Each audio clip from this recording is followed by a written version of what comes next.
नमस्कार people's voice को स्वागत। बंधुगण आसतु नजर पकाइबा राज्यर किसी गुरुत्वपूर्ण खबर उपर सेथिपाई वीडियो को शेष पर्यंत देखंतु एवं चैनल को लाइक शेयर एवं सब्सक्राइब करंतु। बुलेटिन रा प्रथम खबर रे राज्य सरकार भुवनेश्वर बाहर कटक राउरकेला संबलपुर और ब्रह्मपुर सहर को परवर्ती डिजिटल हब करने को जाउछंती बोली मुख्यमंत्री मोहन चरण माझी कहिसंती। भुवनेश्वर पक्षर आयोजित टाइटानिक 2025 समापन समारोह रे मुख्य अतिथि भाव जोगदे से कहिसंती जे देशर प्रथम राज्य भाव ओडिशा निजस्व आर्टिफिशियल इंटेलिजेंस नीति घोषणा करिछि। परवर्ती खबर रे 8 दफा दाबी सह शिक्षानुष्ठान परिसर रे सुरक्षा और शिक्षा व्यवस्था को नहीं आज भारत छात्र फेडरेशन पक्षर मास्टर कैंटीन छकरे विक्षोभ प्रदर्शन करा जायछि। बालेश्वर और बलंगा पीड़िता मृत्यु रे न्यायिक तदंत, द्वादश श्रेणी जाए समस्त को मागणा शिक्षा, आर्थिक दुर्बल श्रेणीर समस्त छात्र छात्री को वृत्ति पूर्ण अनुदान और पुराणा पेंशन प्रचलन, खाली पड़िथिबा समस्त पदवी पूरण भली फेडरेशन पक्षर दाबी करा जायछि। परवर्ती खबर रे करंजिया बनखंड रे थमुनी हाथी आतंक, पृथक पृथक स्थान रे अछंती 57टी हाथीपल किंतु उपखंड रे चिंता बढ़ाई 30 टिकिया हाथीपल। गतकाली विलंबित राति रे करंजिया रेंज रो विभिन्न ग्राम रे 3टी घर भांगिबा सहित क्षयक्षति करिसेंती हाथीपल। एकर एकर धान जमी चाष फसल नष्ट करुथुवा बेले 50 रु ऊर्ध्व गाँव रे लागि रही आतंक। हाथीपल दिन बेला जंगल रे रहुथुवा बेले संध्या हेले गाँव रे पशि व्यापक क्षयक्षति करुछंती। तेबे वन विभाग पक्षरु क्षयक्षति आकलन करी तुरंत क्षतिपूरण देवा नहीं साधारण रे दाबी होछि। परवर्ती खबर रे स्वतंत्र ओटीईटी प्रश्नपत्र प्रघट मामला रे क्राइम ब्रांच को मिलिबो अधिक तथ्य।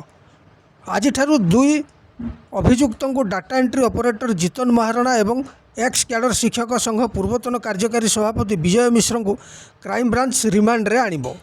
11 और 12 तारीख 2 दिन धरी सेमानकु जेरा कराजिबो। एही प्रश्नपत्र प्रघट रे आउ किए संपृक्त अछंती, केते टंकार कारबार होईछि एवं प्रघटर चेर केते बाट लंबिछि से सबु विषय रे क्राइम ब्रांच तदंत जारी रही। परवर्ती खबर रे बेआईन भावे शिक्षकों को बदली करा जाउथबा अभियोग नहीं दायर मामला को हाईकोर्ट गुरुतर सहित ग्रहण करिसेंती।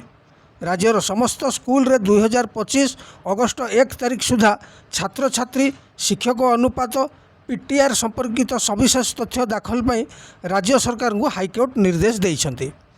केते शिक्षक पदवी खाली रही और यही पद पूरण पर कौन पदक्षेप ग्रहण करा जायछि से नहीं मध्य तथ्य दाखल पाई हाईकोर्ट निर्देश देइछंती।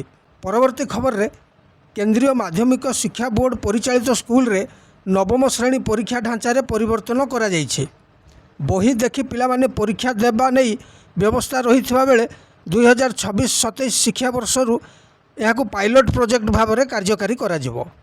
जून मासरे होइथिबा बैठक में सीबीएसई एपरी निष्पत्ति को अनुमोदन करिछि। जातीय गणमाध्यम सूचना अनुसार जातीय शिक्षा नीति 2020 आधार में प्रस्तुत national curriculum framework for school education को गुरुत्व दे एपरी पदक्षेप ग्रहण करा जायछि। पिला माने परीक्षा देवा समय रे पाठ्यपुस्तक क्लास नोट लाइब्रेरी व्यवहार करने को सुजोग प्रदान करा जिबा नै सीबीएसई पक्षरु प्रकाश करा जायछि। परवर्ती खबर रे अत्याधुनिक बरमुंडा बस स्टाण्ड रे परिमल व्यवस्था विपर्यस्त हो पड़ा फल यात्री मानक साधारण जीवन यापन व्याहत हो पड़ी।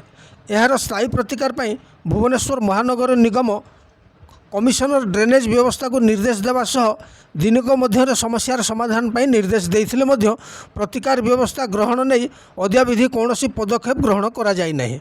बरमुंडा आंतरराज्य बस टर्मिनाल रे मान्यता पाइथिबा बेले बीडीए प्राय 210 कोटी टंका खर्च करी एही बस स्टाण्डर पुनरुद्धार करिछे।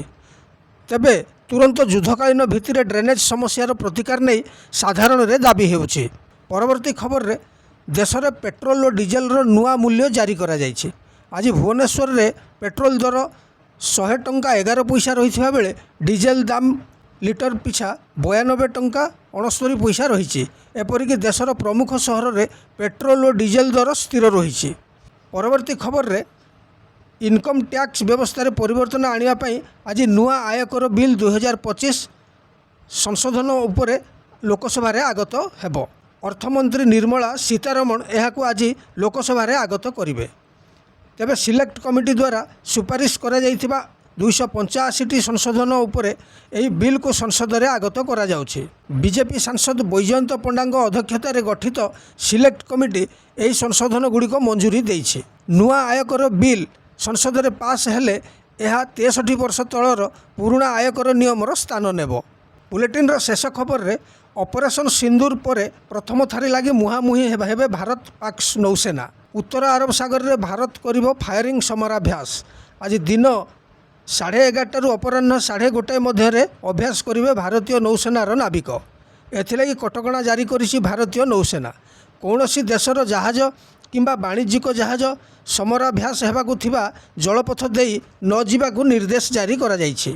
ସେପଟେ ଆଜି ଭୋର 4ଟାରୁ ଆସନ୍ତାକାଲି ଅପରାହ୍ନ 3ଟା ପର୍ଯ୍ୟନ୍ତ ସମରାଭ୍ୟାସ ନେଇ ନିର୍ଦ୍ଦେଶ ଜାରି କରିଛନ୍ତି ପାକିସ୍ତାନ ନୌସେନା। ଗୋଟିଏ ଦିନରେ ଗୋଟିଏ ସମୟରେ ଦୁଇ ଦେଶର ନୌସେନା ସମରାଭ୍ୟାସ କରୁଥିବାରୁ ସାରା ବିଶ୍ୱର ନଜର ଏହି ମିଲିଟାରୀ ଡ୍ରିଲ୍ ଉପରେ ନଜର ରହିଛି। ରାଜ୍ୟର ଗୁରୁତ୍ୱପୂର୍ଣ୍ଣ ଖବରକୁ ଏଇଠି ଶେଷ କରୁଛୁ। ତେବେ ପୁଣି ଥରେ ଆଉ କିଛି ଅପଡେଟ୍ ଖବରକୁ ନେଇ ଆଗାମୀ ଅଧ୍ୟାୟରେ ନମସ୍କାର।